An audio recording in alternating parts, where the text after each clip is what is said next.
So, hello friends. From last lecture, we were discussing about the mutation. But last lecture, mutation ha topic suru kela. Under these mutations, first we have discussed the first type of mutation, that is the base pair substitution. आठवते का last lecture ला आपण mutations चे type study करत होतो. त्याच्यामध्ये mutations are basically divided as a micro and macro lesion mutation. Micro म्हणजे मी काय सांगितलेलं, micro means a smallest unit of the DNA or smallest unit of the genetic material get affected. And what is smallest unit? Smallest unit म्हणजे base. एकच base जर change होत असेल तर that is micro lesion mutation. आणि macro lesion mutation means in the macro lesion a total segment of DNA or a part of the segment of DNA, एक छोटासा पूर्ण segment change जर होत असेल तर that is macro lesion. And we were discussing the micro lesion mutation. In the micro lesion mutation, there are further two types. As I told, micro lesion mutations हे intragenic mutations असतात, कारण एकच base बदलतो त्यामुळे एकाच gene मध्ये तुम्हाला त्याचं म्युटेशन ऑब्झर्व होतं, एकच जीन त्याच्यावर डिफेक्टिव्ह होतो. So it is intragenic mutation. Now this micro lesion mutation is further divided as a base pair substitution and second one is a frameshift mutation. हे दोन टाइप आपण लास्ट लेक्चर आपण पहिला type discuss केला, which is first type. First is base pair substitution. Base pair substitution. Now see the basic difference between base pair substitution, that is the first type, and second type is frameshift mutation. Frameshift mutation. Frameshift mutation. Now first of all we will see the basic difference between these two types. In last lecture we discussed first type of the mutation, base pair substitution, and in this particular lecture we will go in detail about the second type, that is the frameshift mutation. पण त्याच्या आधी आपण ह्याच्यातला basic difference बघणार आहे. In this the first type, it is named as a base pair substitution. It is substitution. One base pair was removed and on that one base pair another base pair was substituted.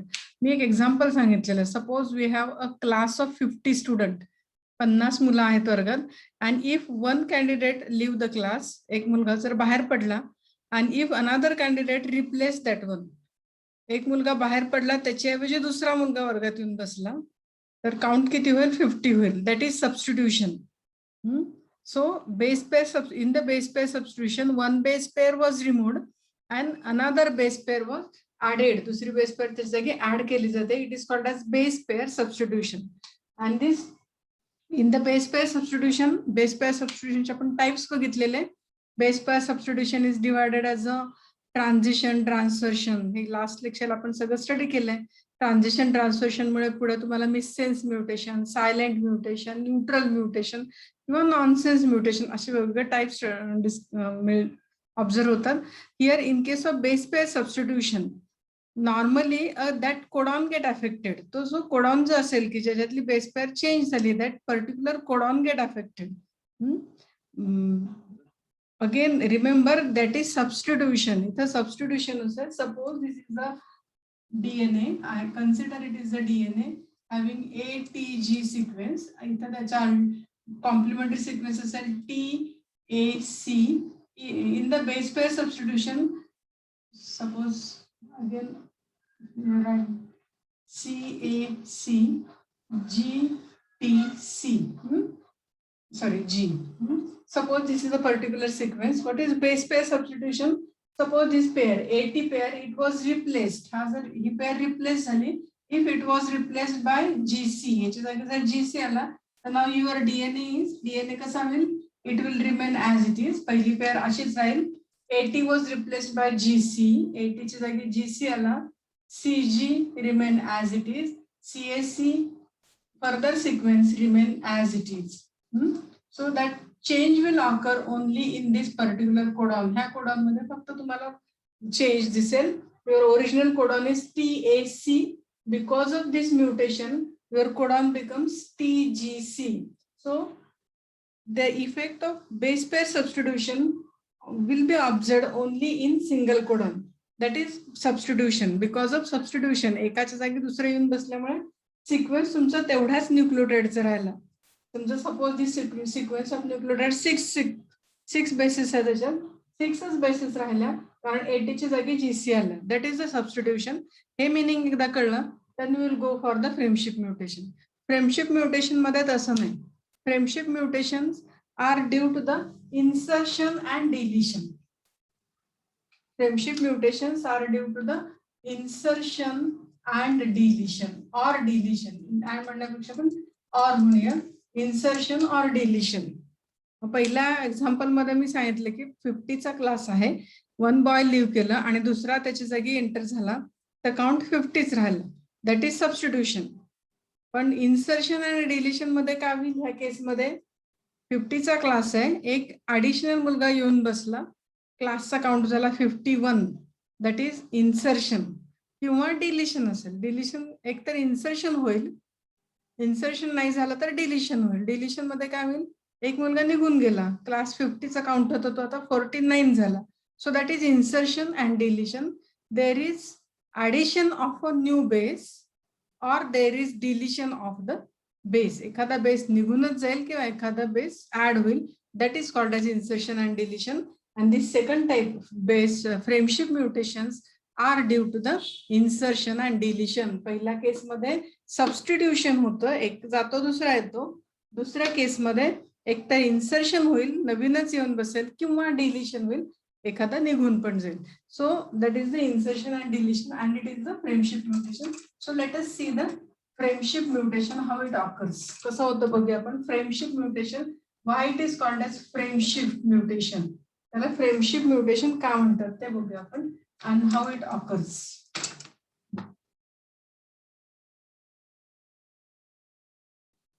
Frameshift mutation. Suppose we have a sequence, any random sequence, it may be on the DNA or it may be on the RNA. Suppose A, T, C, G, A, C, G, T, A, any random sequence. कोणताही random sequence लिहिला मी.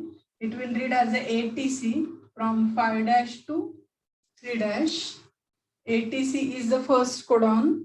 GAC is the another codon, GTA is the third codon, and GCA is the fourth codon. So the sequence having 4 codon. असा एक wild type sequence आहे. It is called as wild type. कारण मी सांगितले wild type म्हणजे काय, the DNA which is original DNA which is not undergo the any type of mutation. त्याला तुम्ही म्हणणार wild type DNA. Suppose it is the wild type DNA. Now frameship mutation, हा जो wild type DNA, it has a reading frame. like reading frame है. क्या reading frame है? तर this sequence can be read as ATC, GAC, GTA and GCA. That sequence has some meaning. आता इथं ATC हा ज्याचा कोडॉन असेल ते अमायनो ऍसिड येईल, GAC ज्याचा कोडॉन असेल ते दुसरा अमायनो ऍसिड असेल, GTA थर्ड अमायनो ऍसिडचा कोडॉन आहे आणि GCA fourth amino acid. So there is synthesis of that particular polypeptide having that codons. जसे कोडॉन आहे त्या पॉलीपेप्टाइड इथे सिंथेसिस होईल, सिक्वेन्स ऑफ अमायनो ऍसिड याच्यावरून ठरला जाईल. Now in case of base frameship mutation, what happened? As I told, frameship mutations are due to the insertion or deletion. एक तर तिथे इन्सर्शन होईल किंवा डिलिशन होईल. Suppose there is insertion of a base. पहिली केस आपण घेऊया, insertion of the base. Insertion of a base. Suppose at this particular site, suppose this site get mutated, हा A mutate झाला. At the A, if there is insertion of C, C चा insertion झाला. First case is insertion. आपण पहिल्यांदा केस कुठली घेऊया, insertion ची घेऊया. Suppose there is insertion of C in place of G. Sorry, there is not substitution. हे substitution नाही, insertion है. It may occur.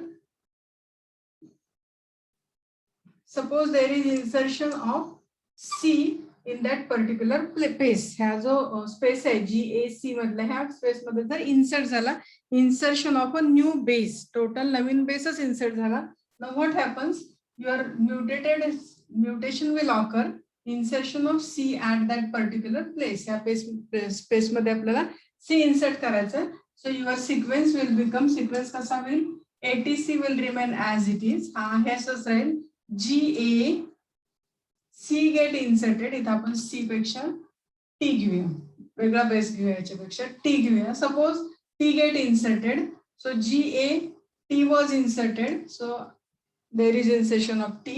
इथं टी इन्सर्ट झाला की तुमचा कोडॉन काय झाला GAT. हा सी काय होईल, it will forward get forwarded CGT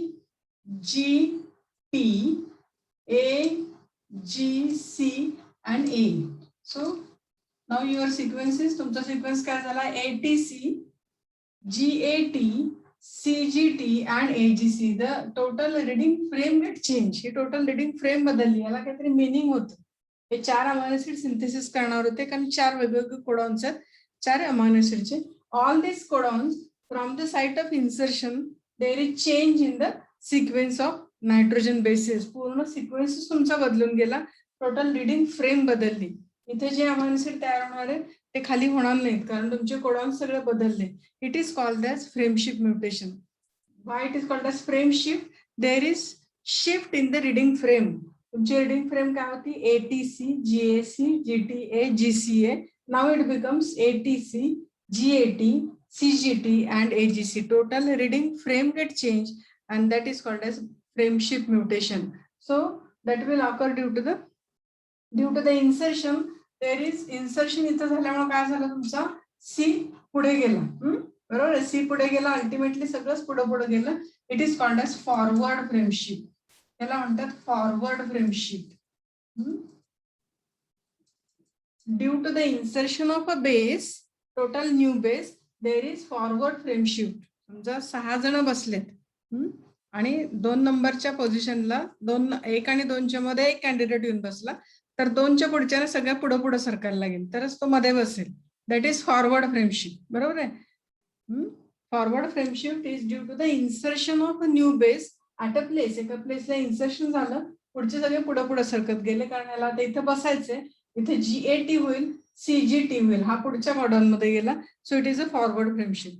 now what happen when there is deletion? हे झालं insertion. Suppose there is deletion, असं कन्सिडर करा की डिलिशन झालं. डिलिशन मगाशी सांगितलं की 6 मुलं बसलीत बेंचवर, 7वा आला तर सगळ्यांनाच पुढे पुढे सरकायला लागेल, तर तो बसेल पहिल्या आणि दुसऱ्याच्या मध्ये. हे इन्सर्शन झालं. डिलिशन मध्ये 6 जण बसलेत, 3 नंबरचा उठून जाणार आणि सगळे परत माग सरकत येणार. Yes, that is deletion. Deletion मध्ये सगळे परत मागे येतात, that is the backward frame shift. Insertion cause the forward frame shift and deletion cause the backward frame shift. Let us see the deletion. Deletion बघूया आपण. This is your normal wild type DNA. हा तुमचा normal wild type DNA. Suppose there is deletion of the G. हा G निघूनच गेला. Insertion होतं किंवा deletion होतं, इथे सबस्टिट्यूशन होत नाही. एकतर निघून जातो किंवा नवीन येतोच, एका जागी दुसरा येत नाही. इन्सर्शन अँड डिलिशनचा अर्थ काय? Total a base was removed or a base was added. एका वेळेला एकच काहीतरी होईल, एकतर इन्सर्ट होईल नवीन base or there may be deletion of a base. Suppose there is deletion of a G निघून गेला तिथून. Now your sequence will be, sequence कसा होईल? Sequence will be ATC, yes, GAC,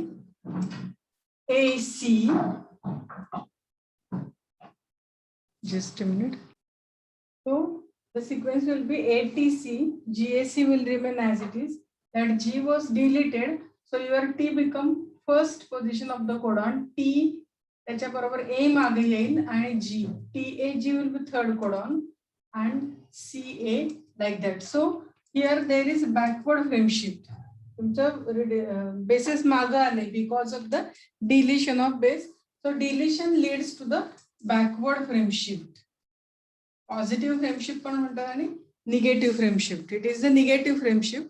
आणि जर addition झालं तर it is positive frame shift. Positive frame shift is the forward frame shift and negative frame shift is the backward frame shift. Frame shift is the change in the reading frame. So this is the frame shift mutation. Now what happens when there is insertion as well as deletion at different sites? वेगवेगळ्या साइटला जर insertion पण झालं आणि deletion पण झालं, suppose this is our wild type DNA. If there is insertion of T at this particular site on a DNA, on that DNA. Suppose insertion of the T and deletion of A. इथून A निघून गेला, वेगवेगळ्या साइटला insertion पण झालं आणि deletion झालं. Here it is the deletion and it one is the this is the insertion. So what happened when insertion and deletion of bases simultaneously at different sites on the gene? एका gene वर वेगवेगळ्या साइटला at a time एका ठिकाणी insertion झालं, एका ठिकाणी deletion झाले. What happens? इथं काय होईल बघा. Suppose there is insertion ATC, it remains as it is. हे असंच राहील. Here there is insertion, T insert झाला. T insert झाला की काय होईल, हे सगळं पुढे जाईल. TGA हा दुसरा होईल, C पुढे जाईल. So there is forward frame shift. थोडं पुढे गेलं, हा C पुढच्या कोडॉन मध्ये गेला, CGT झाला. हा इथपर्यंत फॉरवर्ड फ्रेम शिफ्ट झाली. हियर देयर इज डिलिशन, इथं म्हणतो आपण डिलिशन झालं. डिलिशन झालं की हे सगळं मागे येईल, GCA. हे तुमचा बेस मागे आला. So this is the shift in between. Positive आणि निगेटिव्ह मधली ही शिफ्ट आहे. If there is insertion and deletion on the same gene at different loci, then there is shift in between, forward and backward. Forward थोडा वेळ होईल, forward and backward frame shift किंवा shift in the reading frame. Forward थोडा पुढे जाईल because of the addition आणि इथे delete झाला परत मागे येईल. So shift in between, this is the positive and negative shift in the reading frame between the insertion and deletion. So that is the frame shift mutation. So this frame shift mutation is due to the insertion and deletion. Fill in the blanks la vichartat. Dash is the reason behind the frame shift mutation. Frame shift mutations are due to the insertion and deletion. आणि हे totally वेगळं आहे. पहिल्या केस मध्ये substitution बघितलेलं. Substitution मध्ये एक येतो, दुसरा त्याच्या जागी जाऊन बसतो, काउंट तेवढाच राहतो. इन्सर्शन डिलिशन मध्ये तसं होत नाही, एक तर नवीन ऍड होईल, काउंट वाढेल, किंवा काही केसेस मध्ये डिलिशन होईल, काउंट कमी होईल तुमचं. So insertion and deletion leads to the frame shift mutation. Now let us take an example. एक एक्झाम्पल घेऊया. You will get the point of frame shift mutation and the example is suppose we have a sequence, it has some meaning, एक meaning आहे sequence ला. It is not a codons. एक codons नाही, just a sentence आहे. The dog see the cat. It has meaning. याला काहीतरी meaning आहे. It has a reading frame. हे तुम्ही ह्या पद्धतीने वाचलं. The dog see the cat. It gives some meaning. तसंच codons पण असतं. When we read the codon in a particular direction, it codes for certain meaningful polypeptide. काहीतरी meaningful polypeptide मिळतात. Due to the frame shift mutation, ह्यात frame shift mutation कसं होईल? Suppose that G was deleted. हा G delete झाला तर now your sequence will the DOS EET HEC. So total meaning of the sequence was lost. That is called as frame shift mutation. Total shift in the reading frame. Reading frame तुमची बदलून गेली. There may be insertion. इथे जर insert जरी केला तुम्ही, suppose G was inserted, the dog see G insert झाला, GTH ECA like that. So further reading frame get changed. So it is called as frame shift mutation. And after frame shift mutation, and that frame shift mutation is the another example, second example of the micro lesion mutation. तेव्हा micro lesion चे दोन types, insertion deletion, and second one is your base pair substitution. पहिला बघितलेला base pair substitution and second is in frame shift mutation. Now second type is the macro lesion mutation. दुसरा मी type कुठला सांगितलेला, macro lesion mutation. In the macro lesion mutation, segment of DNA get affected, not a single base. ह्याच्यात एकच base जात नाही, the total segment get affected. Suppose this is a gene or this is a DNA.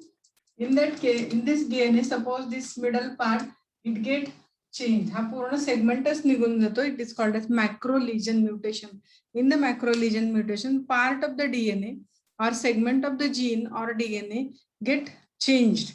That is called as macro lesion mutation.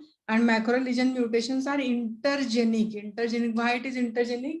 Suppose this is the gene that macro-lesion mutation may changes more than one gene. एकापेक्षा जास्त gene affect होऊ शकतात, कारण तो जो segment change होणार आहे तो जर दोन वेगवेगळ्या जीन मधला असेल तर टोटल तो जी सेगमेंट चेंज झाल्यामुळे दोन जीन तुमचे बदलणार आहेत.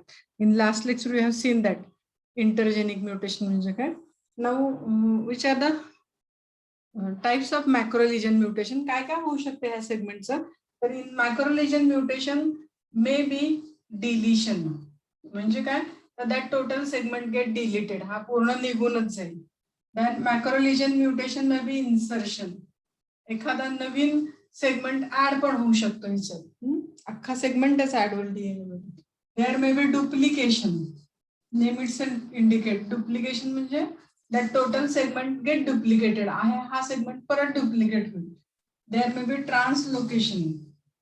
Translocation means that particular segment may changes its position, इथून तो बाहेर पडेल आणि कुठेतरी जाऊन इन्सर्ट होईल. Translocation. Then next is inversion.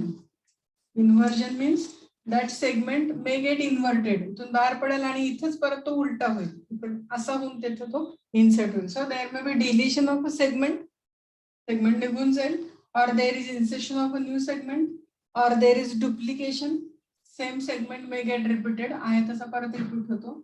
Translocation, आहे जी इथून बाहेर पडेल आणि कुठेतरी दुसरीकडे इन्सर्ट होईल. ट्रान्सलोकेशन और इन्व्हर्जन, आहे इथून बाहेर पडेल आणि तिथेच परत तो उलटा होऊन पडेल. So inversion. So these are the types of macrolesion mutation.